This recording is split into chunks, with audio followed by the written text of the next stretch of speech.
You to take your seats, please. Morning, how are you?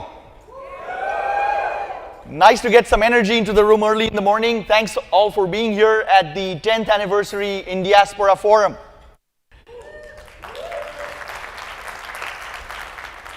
My name is Sanjeev Joshipura. I'm the Executive Director of Indiaspora, and we are going to start out today with our plenary session called Kal, Aaj aur Kal, which is basically yesterday, today, and tomorrow, as many of you know. We are going to start with the first Kal, yesterday, and to do that, I'm going to invite a couple of people here up on the stage who were present with us at the very first event in Mohonk, New York in 2012 that was organized by M.R, who's over here to my right, and Arun Kumar, who is our board member now. He's a partner at Celesta Venture Capital and was the former chairman and CEO of KPMG India, also previously an assistant secretary of commerce in the Obama administration. One of our most important guiding lights here in the organization. Arun, I'd like to invite you up to the stage if you wouldn't mind taking a seat. And also Shekar Narasimhan, who many of you saw yesterday as the session chair of our politics roundtable. Shekar, if you wouldn't mind coming up again, please. Shekar is a very successful investment banker and also extremely actively involved in the community in terms of being a leader in the Asian American community, the AAPI community in the political realm.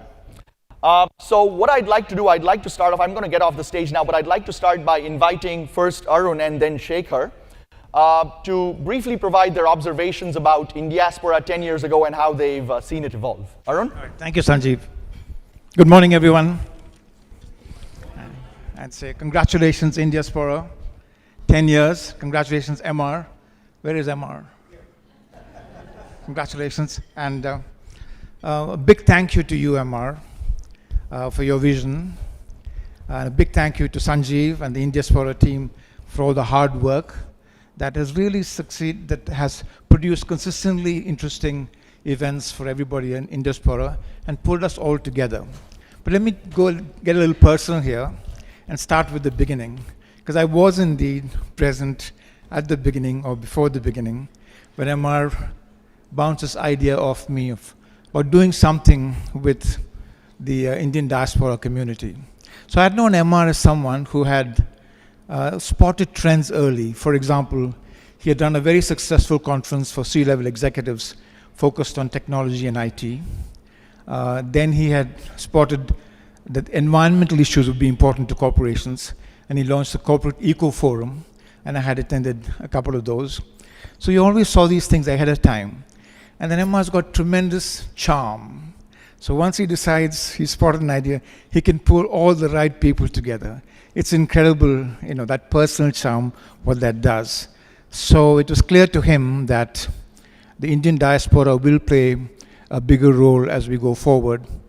And he thought of creating a forum to bring the diaspora together, to be, as later on we've defined, to be a force for good. At that point, the idea was, what should we do together? It was going to evolve. So it was a privilege for me to be with him at that time. So thank you, M.R, for everything you've done. And I also want to thank Chris and Xenia and Anjali for all the support they've provided, because one thing you know is you can't do these things by yourself. You've got to have that huge support. So then not all of them are here. Xenia is here, I think, but our thanks to all of them. When I look back on the Mohonk Mountain Retreat, and by the way, I had a little bit to do with that, selecting that place, because I'm M.R's advanced scout for all these retreats.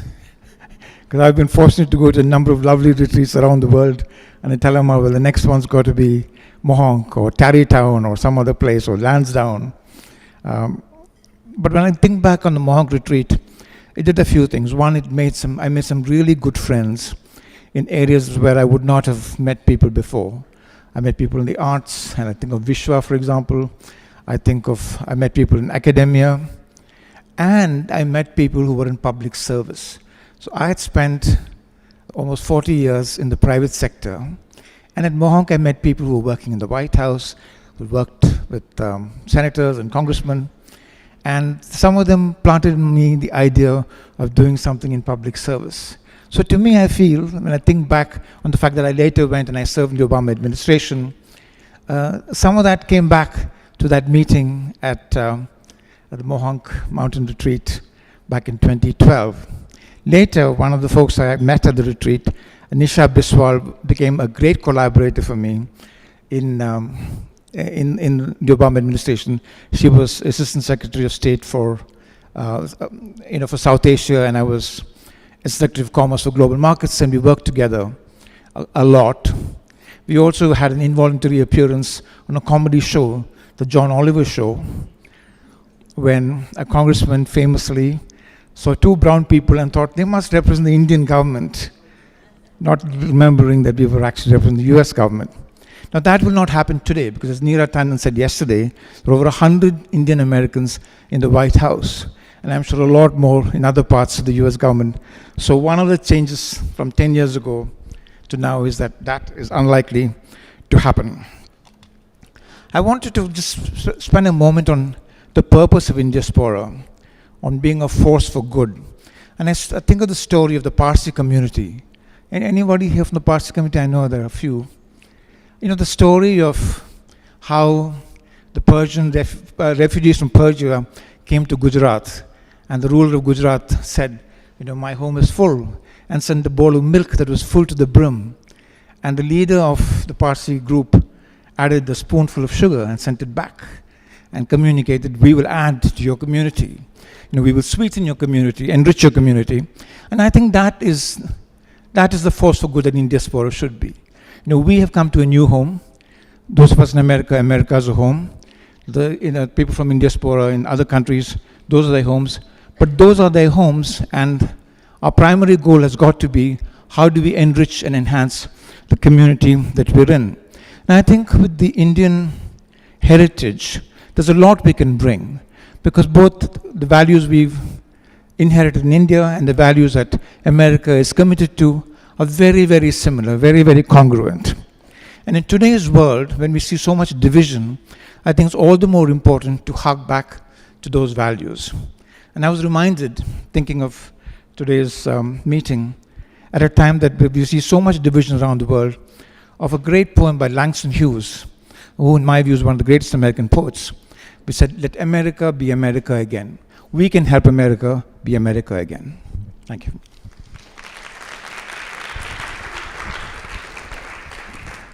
Thank you, Arun, and good morning. Namaste, Vanakkam, and I can try to figure out other languages. So, Arun, I learned today that you are the reason that I ended up going to a place called Mohonk. It was cold, damn cold. And there were about 90 people I'd never met before. And the most interesting thing was, and no offense to any Canadians, are there any Canadians in the room? Oh my God. Okay, don't throw anything, but ice curling is the most frigging boring thing I've ever done in my entire life. I think you just have to have a lot of time. And by the way, if none of you has ever done ice curling, don't worry about it. But it's a great team sport because it takes forever and the rules are really arcane and bizarre. So you get like bonding stuff done in ice curling. So there you go, we're going ice curling. We're spending time on the porch with people we've never met before, talking about stuff we'd never talked about, like at that time, 10 years ago, social impact, the role of Indians in India, the role of Indian diaspora in the United States. It was really eclectic, it was really exciting, and it created a sense of community, which is, I think, what MR really embodies. And a sense of community is got to have a high ROI. Which means that your investment is relatively small and your return is very high. And the reason why that works here is you come to 1 or 2 meetings a year, you meet a bunch of people, hopefully a lot of people you've never met before, you go back, you ask, what was I doing there? What was my purpose?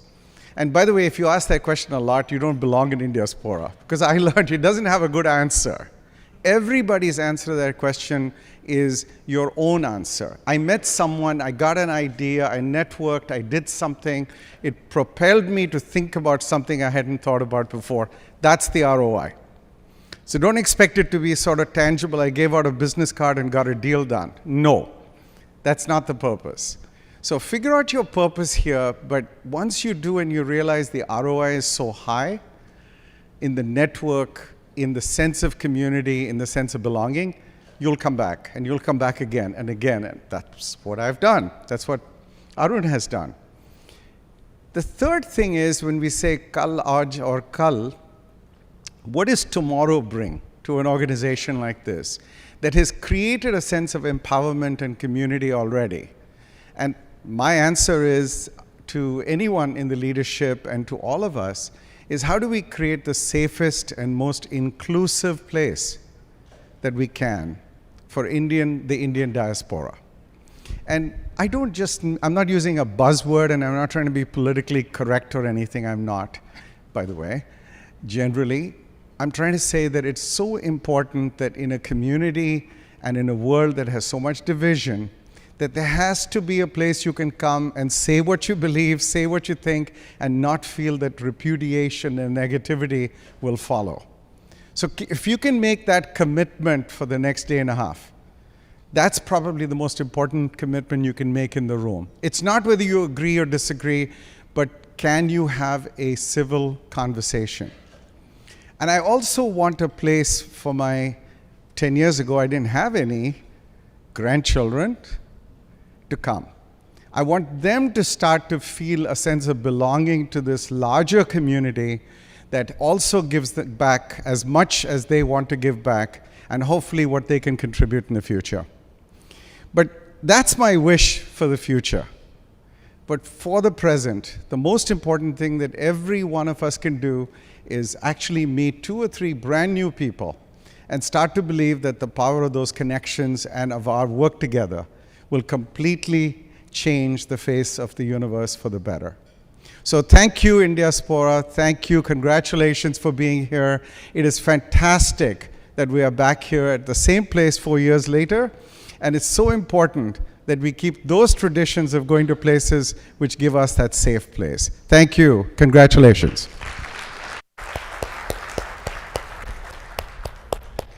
Thank you so much, Shekar and Arun. You'll find that a lot of what you've said will carry forward in terms of threads through the rest of this plenary session. What we're going to do now is I will invite the reason for Indiaspora's being. Hold on. We get to do that. Okay, all right. So we'll do 1, Carry 2, on. 3. Go ahead. Here comes M.R.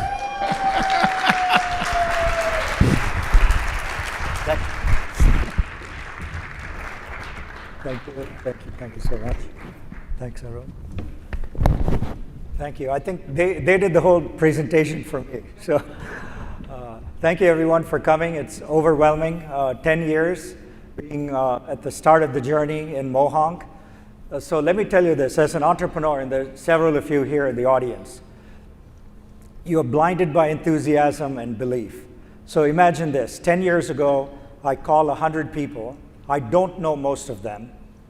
And I tell them either fly to JFK or take a train from Boston or Philadelphia or Washington to New York City. Then rent a car. There was no Uber in those days. Rent a car, go for 2.5 hours into the middle of nowhere in upstate New York and spend a weekend with me. That's the proposition I gave 100 people, and 95 of them showed up. So that's when I knew I had something here. But if I were to do it again, I would never do it that way. I can't believe I pitched that to all these people, and they all actually showed up. So that was the beginning at Mohonk. And the first thing we set out to do was there was so much rah-rah at that time. We are the richest community of ethnics in the US. We were 7% of the doctors. We were 10% of the IT workforce.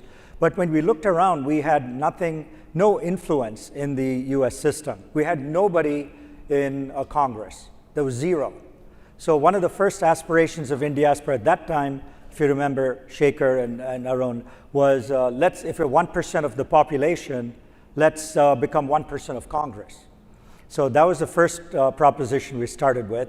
And again, Indiaspora is a nonprofit. We can't give money to any politician or endorse anyone, but the network over the next few years gave money to anybody with an Indian name. Kanna, Krishnamurthy, Kamala, Jayapal.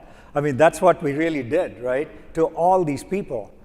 And to get this whole thing going in 2013, we actually did the first Indian American ball for a president. And we met in Washington, D.C. There were 1,300 of us who gathered there. Some of you are here in the room. And that was the first time we showed how we can be influential in politics. And soon, you know, people started getting elected as well, right? And so in 2017, we had a gala in D.C. to celebrate. We were 1% of Congress. All it took was 3 election cycles. That was pretty quick when we were able to get to be 1% of Congress. So that was the first aspirational goal that Indiaspora took when we started. Then what happened was one of our founding members, Sunil Wadhwani, mentioned it in Indiaspora meeting 2 years into it, saying we should be looking at really at giving back in philanthropy. And he set a goal saying we should look at how we can double the giving of the Indian diaspora. So that was the next part of our journey, was to take philanthropy as a key pillar of Indiaspora and try to see how we can move that forward. We did a survey, we did lots of Chalo Give programs. In fact, during COVID was when the community really stood out.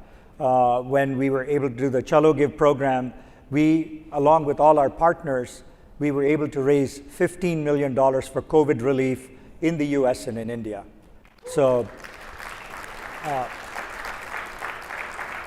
so we want to thank Sunil for giving us that idea. And so philanthropy is at the heart of Indiaspora now. We want to be known as givers and not takers, because that helps us in so many ways. Recently, you've seen a spate of hate crimes in the US against Indians. What does that mean? We are misunderstood. They need to really understand who we are. We're not taking their jobs away. We're not doing anything bad. We're actually giving back to the community. And so that's very important, that philanthropy is something we project and we do more often. We do it publicly. And the Indian culture doesn't permit us to say, hey, I gave $1 million to someone. But many other people in many other cultures do that, and that sends a message to the community as well.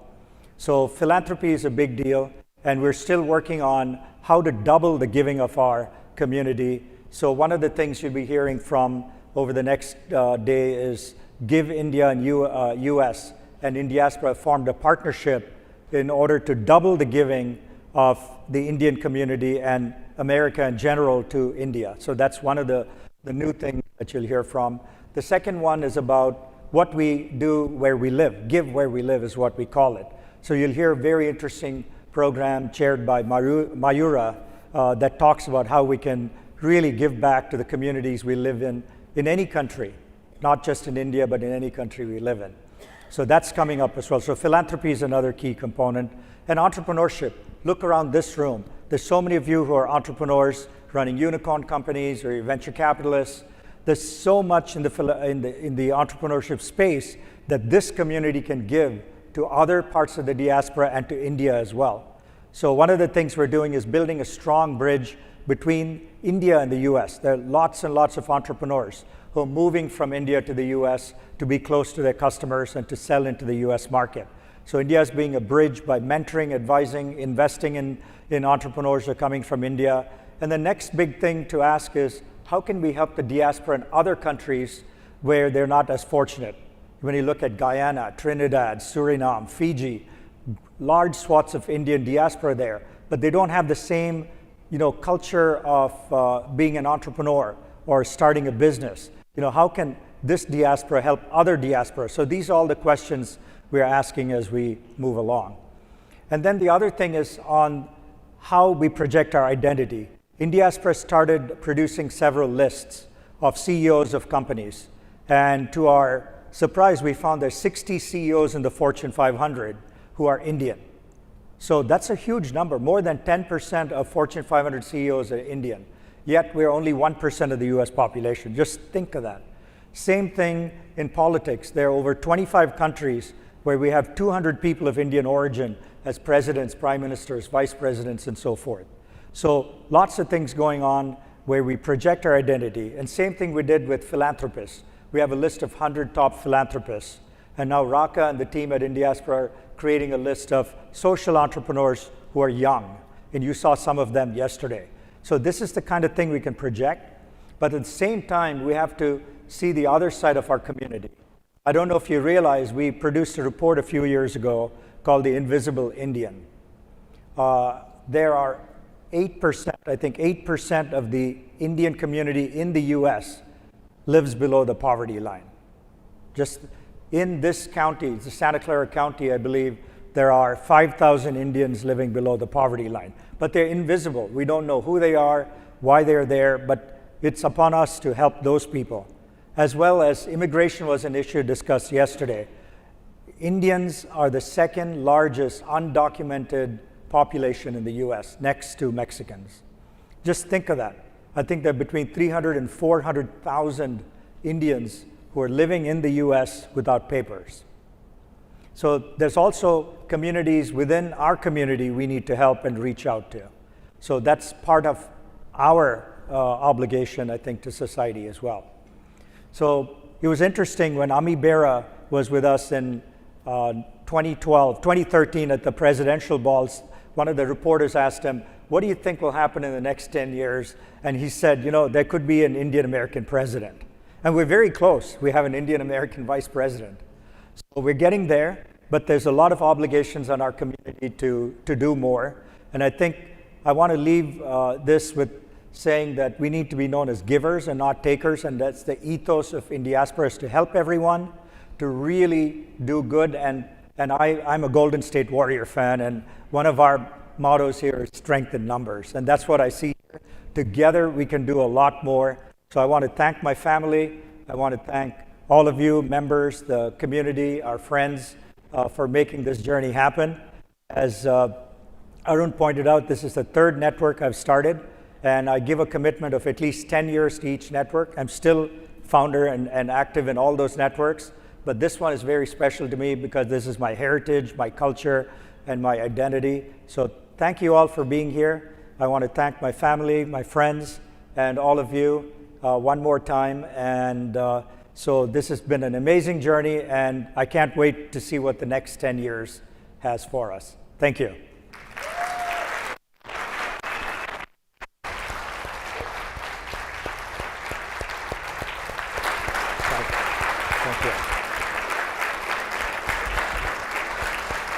Thank you so much. Thank you. Thanks, Sanjeev. Thanks, Emma. Just 3 or 4 other things I'll emphasize that Indiaspora is busy working on right now. They've been alluded to already, but I think they deserve a little bit more detail.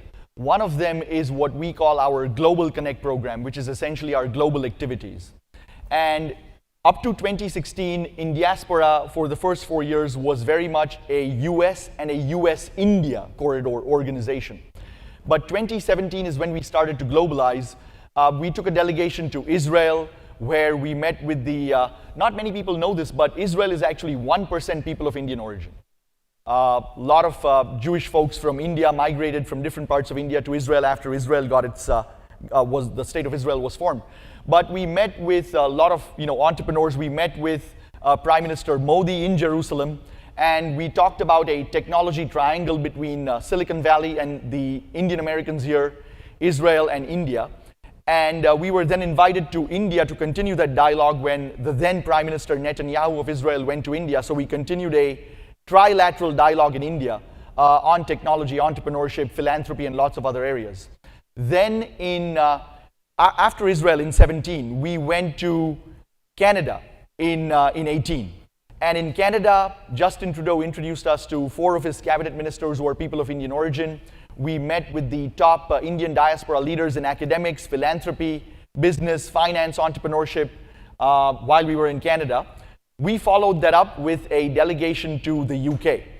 And in England, we were fortunate enough, we had a fairly large delegation. We had about, I think, 45 or 50 people.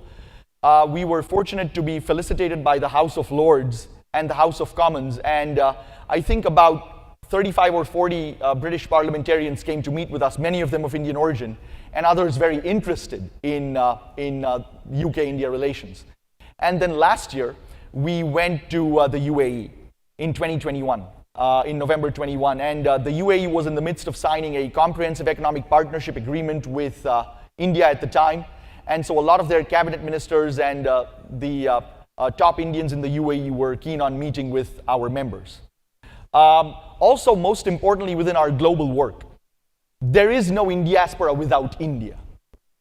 And so we've opened up an India office, and our India team members are here with us today as well. We just opened it up earlier this year, and we held our first India Global Forum, where we had people from various different countries, and this was in August, and we had a forum much like this one, and lots of dialogue on various different areas that we are taking forward. So that's essentially our global angle. Then I'll talk just very quickly about diaspora next. It's a thread that was started during the conversation, I think, by Shekar, and then M.R. briefly mentioned it. We are very keen on being an organization that engages and that sustains our engagement over the years with the younger up-and-comers of the Indian diaspora. They are so impressive and so accomplished in their own right in many different ways, and we find that there's a lot that we can learn from them, we can engage with them, we can learn what their interests are, and marry that with the Indiaspora's overall overarching mission of being a force for good. And then lastly, I'll just mention our social impact work. And within our social impact work, there are a few strands. M.R. mentioned collective careers, which you'll see more of later today in the afternoon plenary. The essence of the idea here is that, and by the way, this was socialized initially among a small group of Indiaspora members that became larger, and then we decided to invest our efforts in collective careers. The essential idea here is that the Indian diaspora here in the United States have done exceedingly well on the coasts, in finance and entrepreneurship and venture capital, West Coast, East Coast. So many of you are examples here today. But America as a whole has, in parts, especially in the center of the country, in rural areas, ethnic minority communities, there are parts of America that have suffered and are suffering. Some of them have lost jobs to the tech revolution. And so what is it that the Indian diaspora can do to help America at large? It's part of the give back where you live concept that M.R. had talked about. So you'll learn more about that. We're going to talk about upskilling and reskilling. You'll learn more about that this afternoon.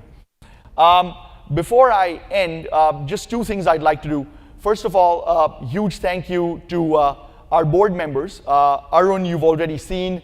I think Sejal Hathi is somewhere here, one of our other board members. Or maybe she'll come by just a little later this morning. And then we have two people who couldn't be here due to really exigent circumstances. Priya Natrajan, and who's in Boston at Yale, and Rajan Navani, who's in Pune, India. So a huge thank you to them. A huge thank you to our members who support and sustain us. This would not be possible without you. A huge thank you to our network of friends, our wider network. We keep learning a lot from you and keep exchanging ideas, and we are so much a richer community because of you. And I'd also like to say a huge thank you to our team, my team here at Indiaspora. If you don't, I'll introduce all of you tomorrow at the end of the last plenary, but if you don't mind, if you can just stand up, all the Indiaspora team members.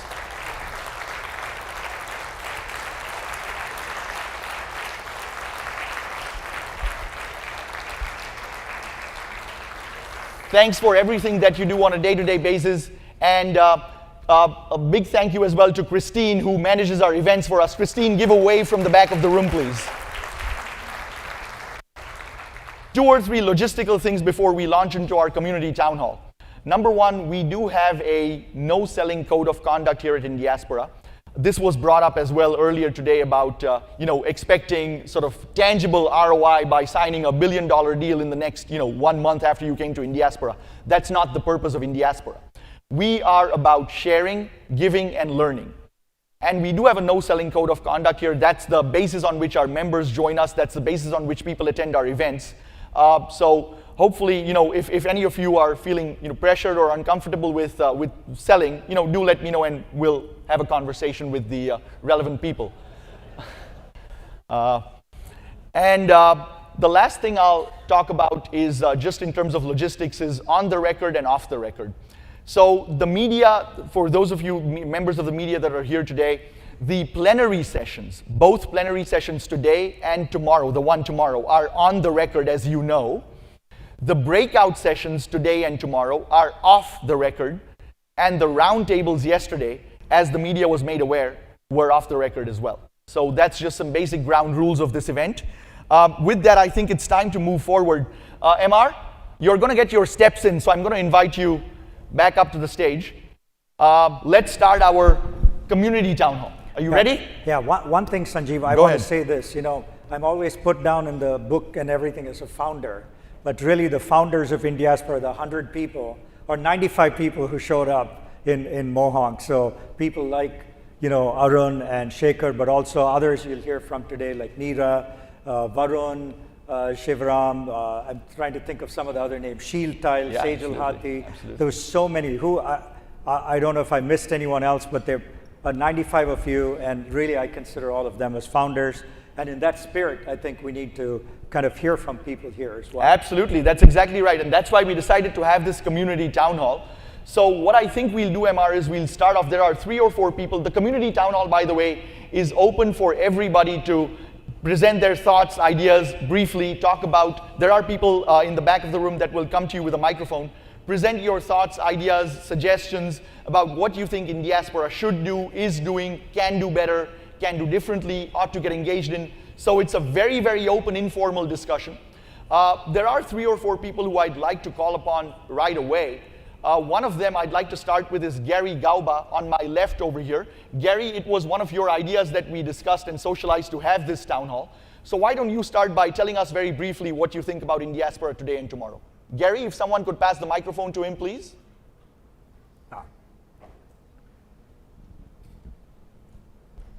Thank you, M.R. Sanjeev, and congratulations on 10 years. 250 members now, 7 countries, and I think what you're doing is amazing. And as any organization, right, you got to adapt and evolve. And as M.R. and I were talking about this event, I said, you got to think out of the box now. I know all of you guys got a survey, and hopefully everybody did fill the survey to give your input. You know, so a few things I talk a lot about, right? No matter who you are, you cannot buy time, right? We only live once. So that needs to dictate what you want to do professionally and personally. And each of us are in different stage of our life journey.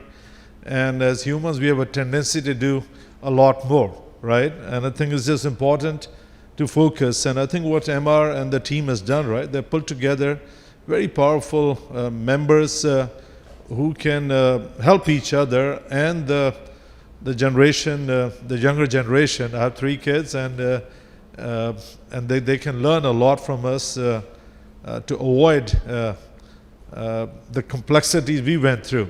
So it's just important, right? Share what you want to really get out of Indiaspora. When you're coming here for a meeting, you're taking time away from your family. So there needs to be a clear purpose. Why am I here? Okay, what will I accomplish both professionally and personally? Networking is just one element. Networking with purpose becomes very critical. So when you go out of here, you got to ensure, okay, these are the 3 things I wanted to accomplish. And did I accomplish those? If you did not, then you got to adapt, right? I could keep going, but I think it's very important that we hear the voice of everybody out here, how we adapt, right? And how do we grow the chapter out here. It's a global organization right now, and giving back is equally important, and all of us have different non-profit causes, and you should share that within Indiaspora, right? 2 years back, I launched a non-profit which is all about educating underprivileged, underserved kids on cyber. Cyber continues to be a big, big threat.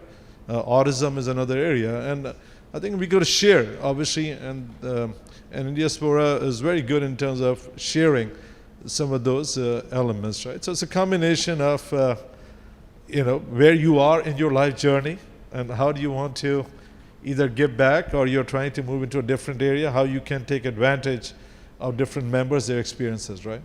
Back to you, M.R. Thank you so much, Gary. Yeah.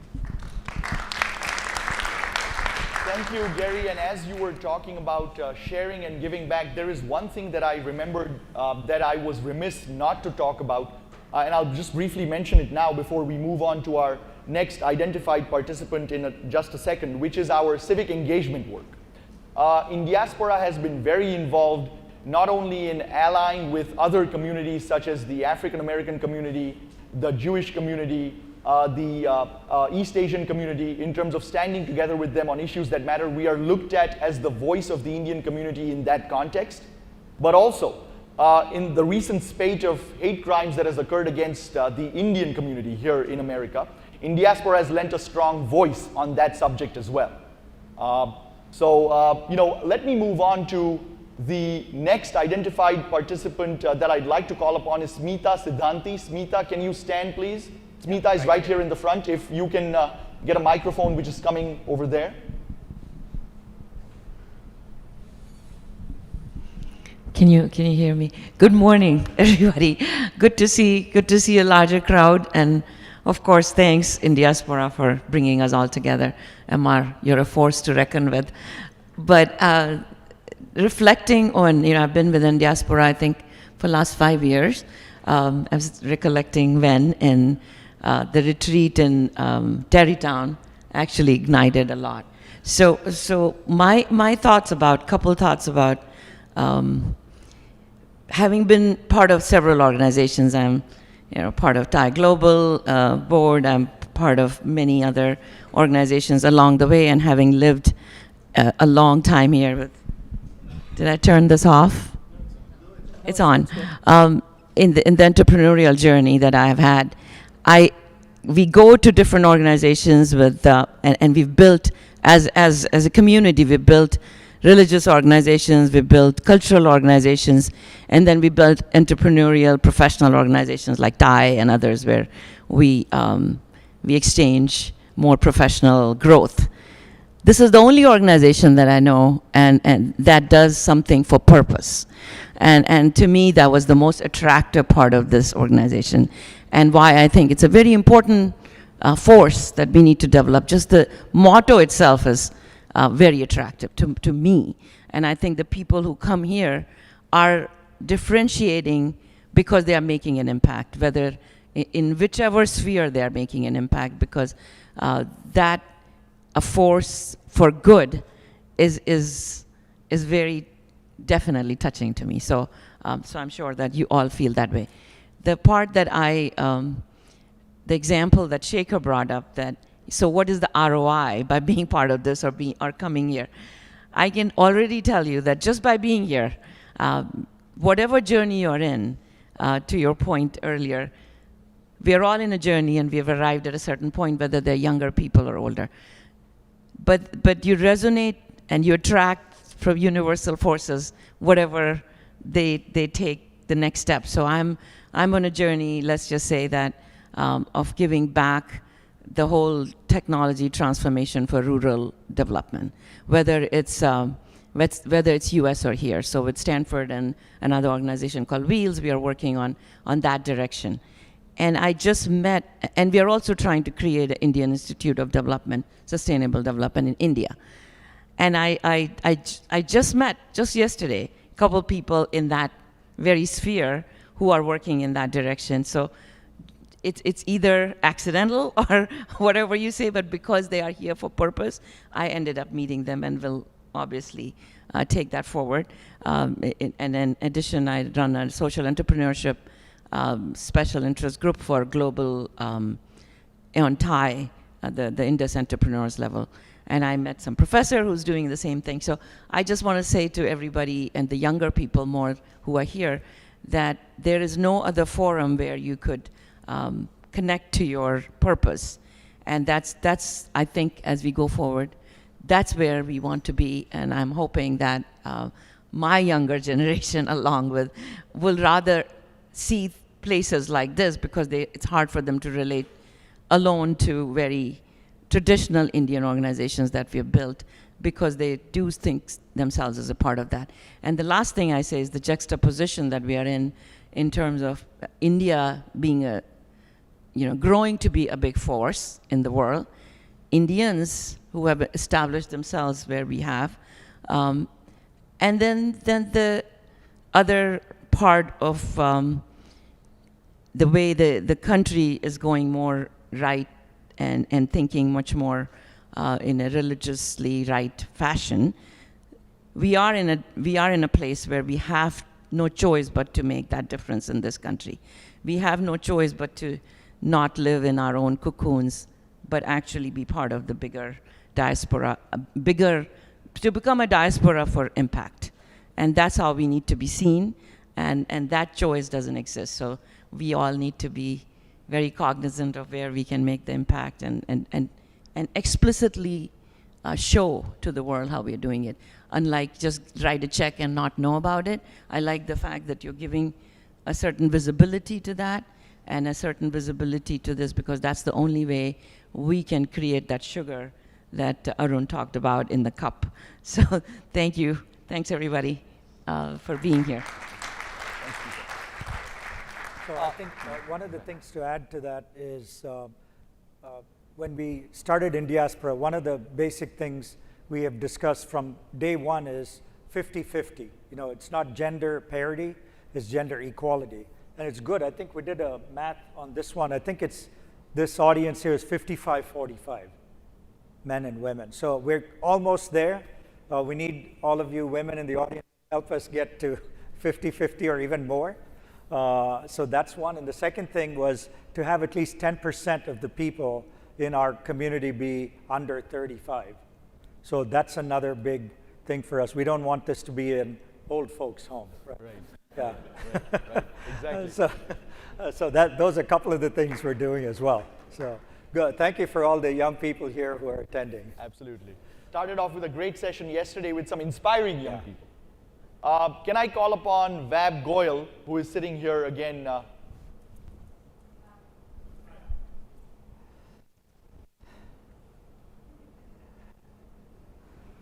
Good morning, everyone. How's everyone doing? Sanjeev did not give me a whole lot of details as usual. He just said you need to come and talk a few things. I've been a member of Indiaspora for, I think, close to 4 years now. And I like to start first by being in a great gratitude to MR, Sanjeev, but more importantly, the team who supports them. You know, we all are being lucky. We probably are members of a lot of different organizations. We get invited. It is pretty remarkable the team MR and Sanjeev have assembled. Every invitation, every contact is so personalized. If you don't respond, they will keep following up in a very, very nice way. But some of us who are busy, especially the person like me who everything I do at last minute, is just unbelievable support.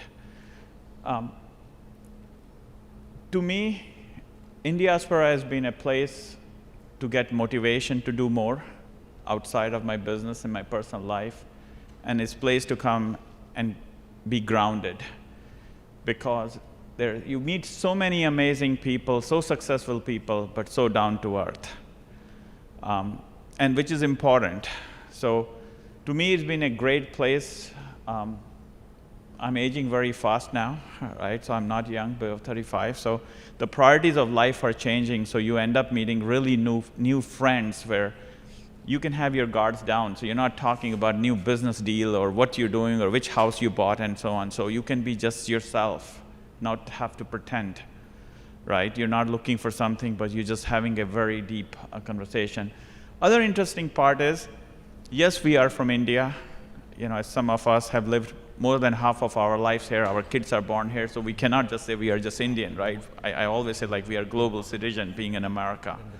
And Indiaspora has been an amazing place where it keeps us connected, or at least me connected to the important issues and topics which are important to US. But at the same time, it takes me back to India, right, where I don't visit as often. I like to, but what's going on there. And it's very inspirational what they have done. The other part is we all can give money, right? We all talk about giving money. But what's amazing to me is goes back and taken the COVID time.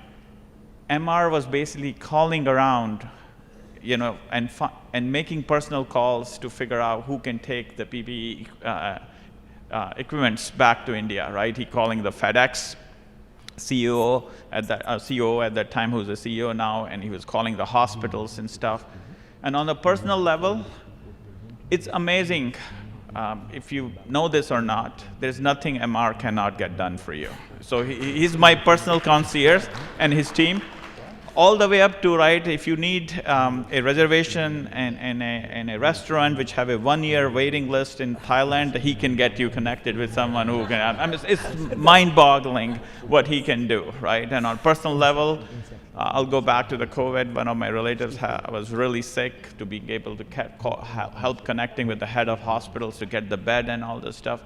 I mean, it's really amazing. So my request to, where we take, I think keep inspiring us and keep pushing us to do more and be part of the amazing community. Thank you, Sanjeev and M.R. Thank you.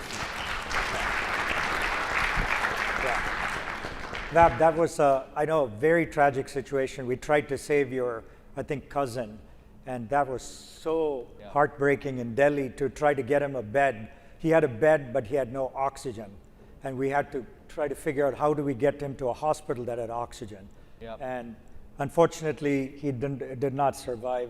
It was heartbreaking. It was, and same thing, in all our families during COVID, we lost somebody. I lost my sister during COVID in India, but it was also really heartbreaking because nobody could go to her funeral. You had to do that with nobody in attendance. So it was really horrible times, but the community stood up. Everybody stood up and helped each other. There's no question, yeah. That was at once the most heartbreaking time and also an inspiring time, in a sense, to see the response of the community. I'd like to call upon our last identified speaker before we get into a wider community town hall discussion, which is our global ambassador, Debot Kambose.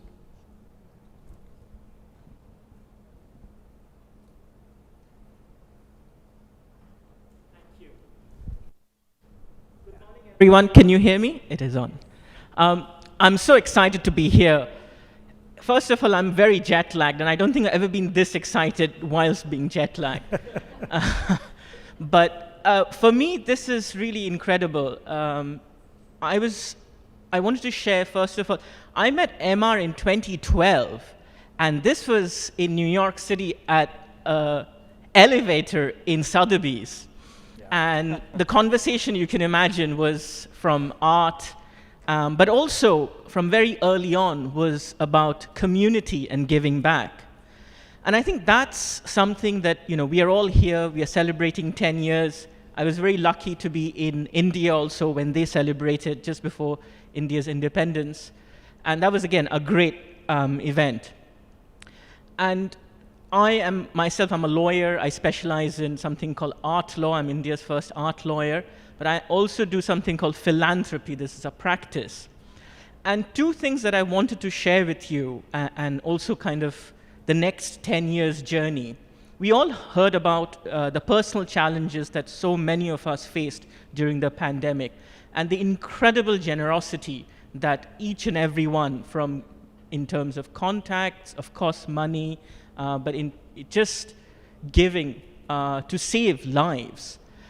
But I think going forward, and all of us here in this room and people that we know, we are incredibly privileged, and I agree with every single speaker that we do have an obligation to think beyond our current circumstances. So the area that I'm very passionate about is education and public health. So from Indiaspora and all the members, we have over 250 members, and across, it'll be growing over the years. If we believe in communities, and if we can connect the communities where we all live, be it in the US, between the UK, India, and US, and if we can connect the communities, let's say in the Silicon Valley, to the communities in India, and we let's adopt a taluka, a small area within the state, and focus. We take up healthcare, we take up education. It can be anything, that whatever you're passionate about, and spend that time understanding the problems over a slightly longer period and deploy your resources, appoint consultants. And I think that would be an incredible game changer over your own lifetime and also your children's lifetime, because I agree that yes, we are from India, but the next generation, they're brought up in the US or brought up in the UK. So they equally have a very strong connection. But how do you make that connection sustainable? And it's only when you connect the communities and spend that time. And I think an organization like Indiaspora, who's done so well, particularly with connecting the communities. If we look around us, and if you've attended a lot of the other events, it really is about communities and making it so approachable. One of the hallmarks of MR and Sanjeev and the team is they're incredibly approachable. And that is a game changer when it comes to building relationship. So that's the first thing that I wanted to share with you. And the second thing is, we are celebrating 75 years of Indian independence. And I do a lot of work in education. So I'm part of Oxford University. I'm also part of Tata Trust. And so they have an endowment. So we give scholarship to talented Indian students to study anywhere. Or I help with scholarships for Indian students to go and study at Oxford. And we're starting something at Cambridge. And the reason these are all Ivy League prestigious universities is that these are first-generation Indians whose parents or families, they've never been abroad. And for them to go to one of the top universities in the world are game changers.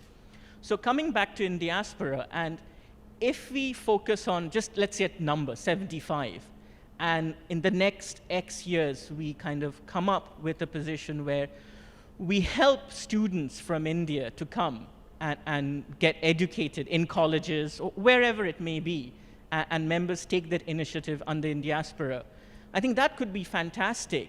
And also the same Indian who's going to come to the US and study, they can actually spend some time in the US and connect with the communities. And one of the biggest challenges we are also having, and globally, this is not something that the US is facing or UK or India is facing, is elderly care and old age. And when people are sent to old age homes, there's a huge problem in terms of just having the bandwidth for people to spend time with them. And because of our heritage, because of our culture, we always, for us, it's never it comes natural to us that, we will look after our parents or we will try our best to do that. So I think, again, looking at the strengths of our community, and if we can connect what there is a need now and also what there is a challenge in our community, if we can connect those dots, I think that would be amazing. And finally, this is, as I mentioned to you, one of the hallmarks of this Indiaspora events is the people that they come together. So I'm really looking forward to spending more time with you all, and thank you again for giving me this chance to speak to you. Thank you. I think, Sanjeev, this community thing is a big deal. And one of the things is there are 32 million people in the diaspora. But of course, there are 5-6 big centers like the US, Canada, UK, Singapore, UAE, and Australia. But one of the things that we're trying to tackle next year is how do we connect these 32 million? Can we develop an app that gives them all the information and services? Can that app then be supercharged by having a credit card or credit facility that really shows the purchasing power of our community? Right. So these are things we're noodling on for the future. But also, how about a concierge service? I know we've been thinking, how do you connect the Indians abroad to India? So Absolutely. Talk about that a little bit. Yeah, so I think, there's a lot of people here from the United States and various other countries. We keep hearing from our members, from other people we know, whether it's in the US, the UK, whether it's Australia, UAE, whatever it is, we keep hearing that there's a couple of things, right? One is that people want to go there, they travel there, they're in Bangalore, they're in Delhi, they're in Mumbai.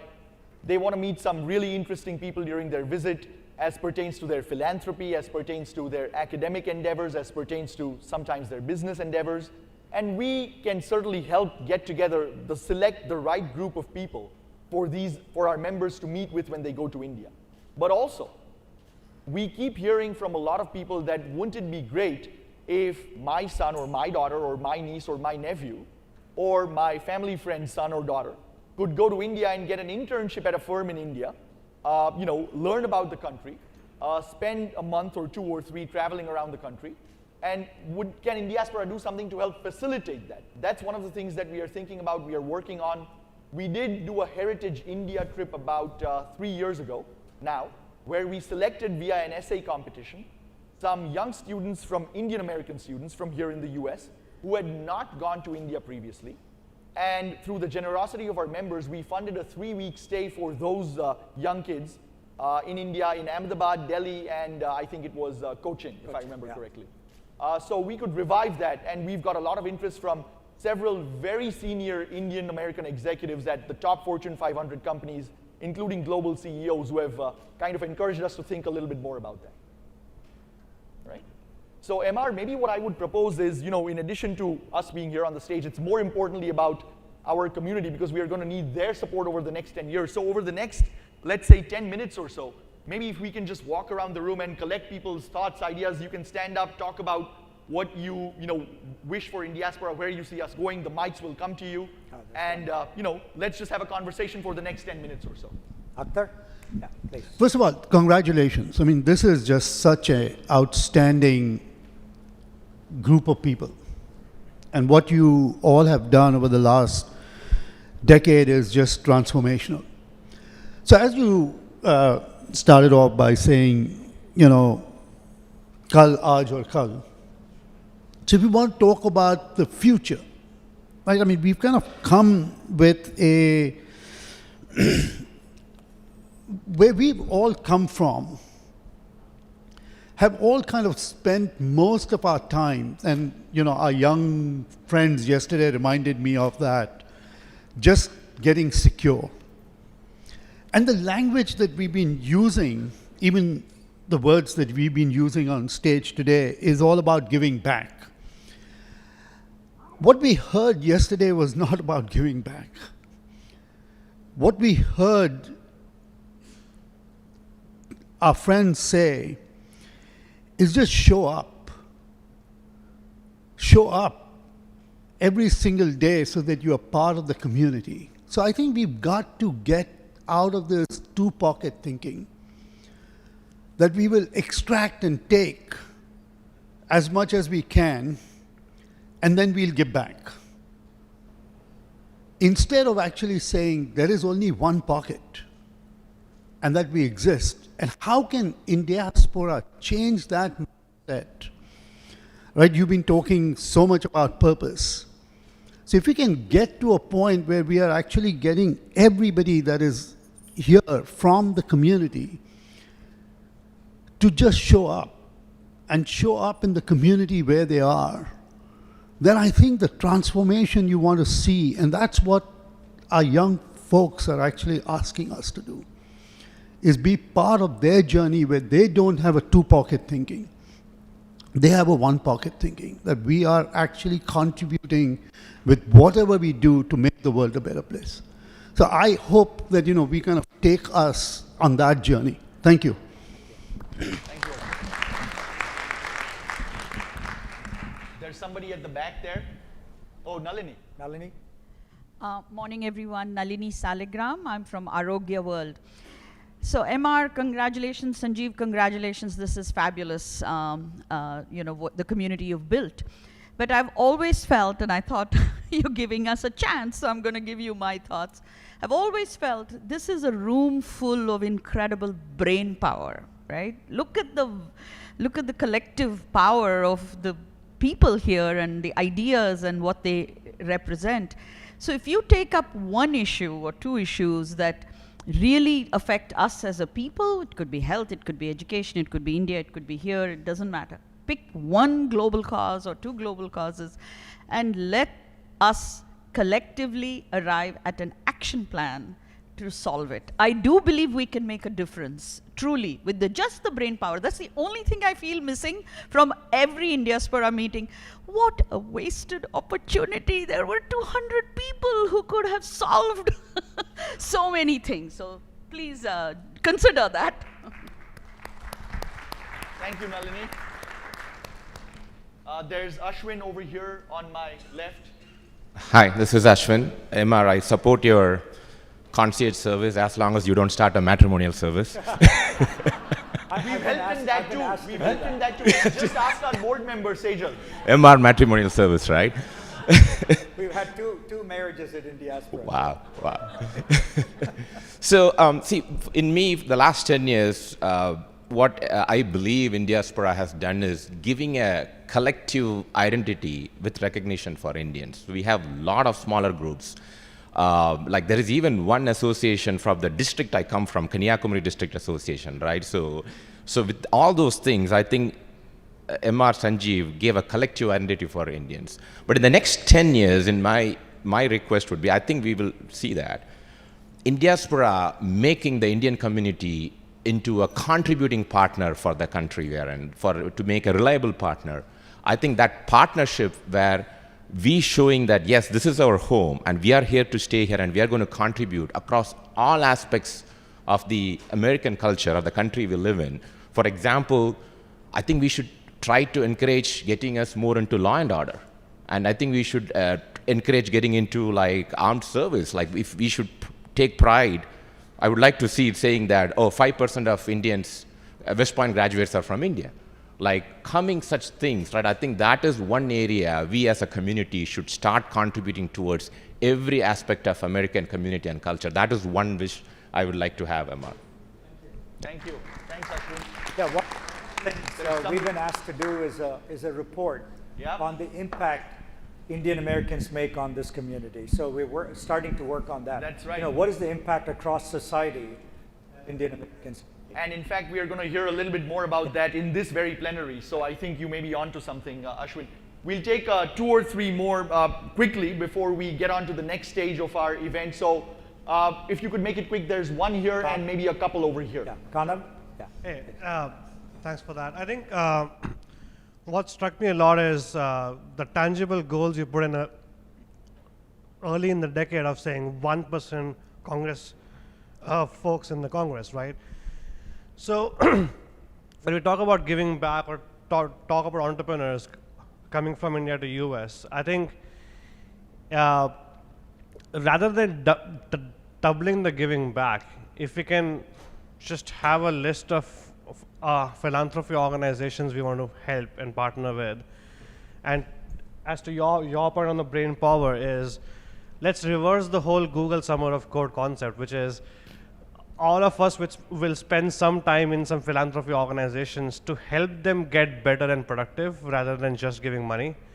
Like we are the interns to them, you know, in a way to help them get better. And I think on the entrepreneurs, like I always get to know a list of folks who are coming from India and US and help them. There are some who are on the verge, but if we can collectively have that list of entrepreneurs who are on the verge of coming from India to US or are just came to the US and are looking for help, we can collectively help them as well. So that will be a good one to do. Thank you. Kanav. There were a couple more hands here if we can make this quite quick before we move into the next stage of our plenary. There's one here at the center, here in, oh, yeah, sure. Hi, my name is Suja. This is my first time at an Indiaspora event. So I live in San Jose. I have been working in tech all my 20 plus years. So this is really, really fascinating to me. I don't have anything to say as to what Indiaspora to do next, but I'm very, very inspired because every event that I have gone in my almost 25 years here has been focused on tech. So I'm the stereotype that, everybody Indian who's here is either in medicine or in IT. So I'm thoroughly inspired to learn about each and every one of you. And I haven't stopped talking about this to all my connections here, that there is a different world out there. So thank you for that. Thank you, and for Shobha especially, to make me feel included, because I came here very reluctantly. I don't know anybody. This is my first time.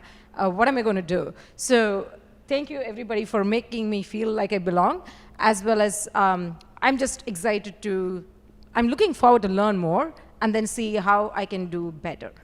Thank you. Thank you. at the back. Oh, one here. Oh, One here. there's just two more at the Yeah, back, and that's then, yeah, go ahead. Go ahead, you can go. Hi, my name is Salil. I am also the first time into this get-together, and I'm very proud to be here. I think I have only one suggestion. I think if we can just take one issue, which actually is really an issue in India, and we can put all our energy to really address that issue, solve that issue to the core, and really make an impact that way, I think it's going to go a very long way for this diaspora, as well as for the 32 million that we're trying to connect. Just one issue, whatever that issue is, whether it's an education issue, whether it's the pollution issue, whether it's the air issue, whether it's the child education, girl-child education. I was here in Palo Alto, and then I'm actually spending most of my time in Gurgaon. And I can tell you, there's a variety of issues that are waiting to be solved. And I think if we can just direct our energy into solving that issue, it'll go very long way for this diaspora. Thank you. Yeah, thanks. I think that's a good point. You know, we are more a platform and a catalyst. I do see the merit of engaging and focusing on one thing or two things only, which is a great point. We have always been more a platform and a catalyst. You know, we've convened philanthropic organizations to do what they do better and more effectively. And there are various philanthropic organizations that do work on specific issues who we help all the time. So in that sense, we are a little bit of a different organization than a one-issue, single-focus kind of organization. But thank you. That is a good thought. Certainly something to keep in mind. Last person here at the back. Oh, I get it. Okay, I was told that I have to keep short, so I was letting go of this opportunity to talk. But thank you for giving it. So I have two things to ask here and suggest. And first of all, this is my first year of joining Indiaspora, and I'm totally blown away with the values and the sense of giving that is happening here.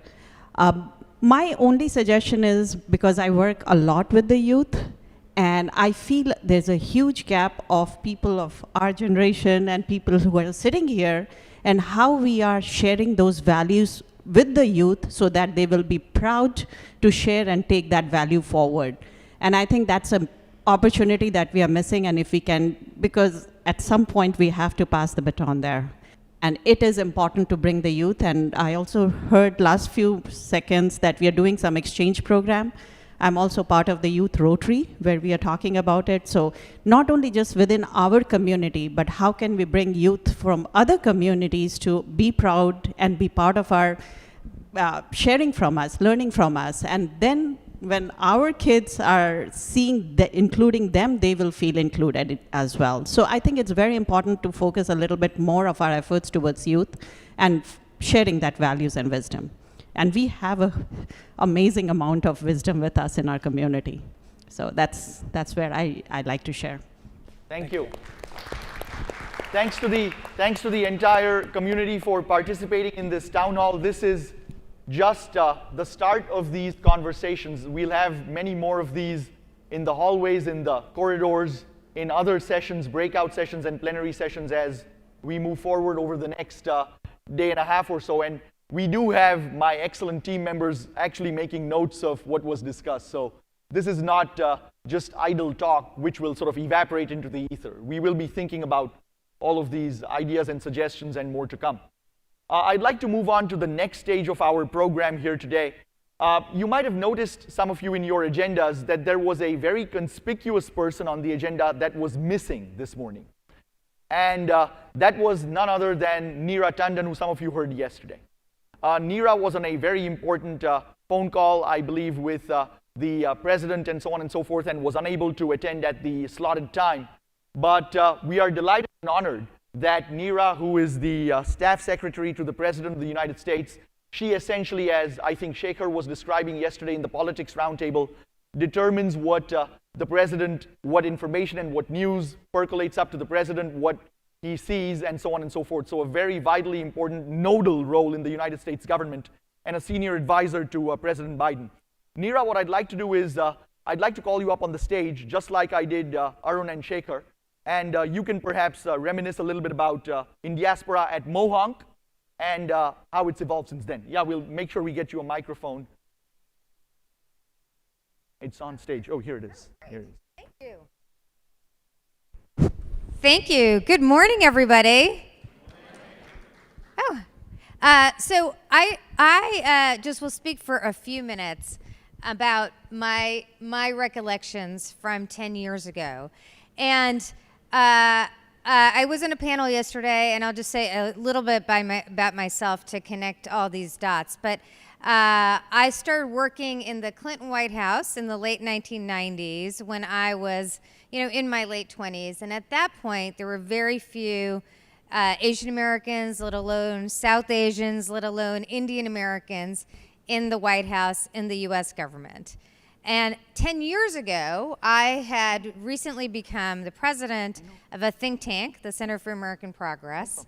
And I was the first South Asian to lead a think tank, and I'm actually honored to say now there are a few South Asians running think tanks, but I was the first. But I will say, what was most meaningful to me about our experience 10 years ago in Mohonk was I was in a room full of people I had never seen before. So I think what was so inspiring about that conference in upstate New York was that I had been in, there's assumptions about our community. There are leaders in medicine, we're leaders in business, we are leaders in healthcare. But I saw future political leaders. I saw leaders in academia. I saw leaders in the arts. I saw leaders in political organizing.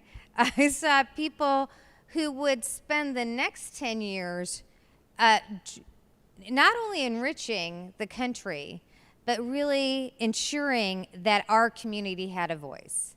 And I remember speaking with MR 10 years ago about how other communities, other ethnic groups, racial groups in the United States have had years of institution building to give themselves a voice. Greek Americans, Jewish Americans, Italian Americans have big institutions that help, create a kind of positive cycle of supporting their voices and ensuring there are more people at the table. And that is why I'm incredibly inspired by this larger group of people 10 years later who are, what is amazing about this group is that we have more leaders in different sectors where we really see Indian Americans leading the country. Leading the country in, obviously, tech, leading the country in business, but leading the country in academia, in politics, in every sector. And that is why I think this conference is so critical. Just as that, that first conference created a spark, and I personally don't think it is an accident that we have so many more Indian American leaders in politics, in every sector. I don't think it's an accident that that just happened by itself. I think it is because we have an organization like Indiaspora who's really worked day in and day out to ensure that we are a community that is everywhere, that is supported everywhere, and that we build connections to support each other in those leadership roles. Thank you, Sanjeev.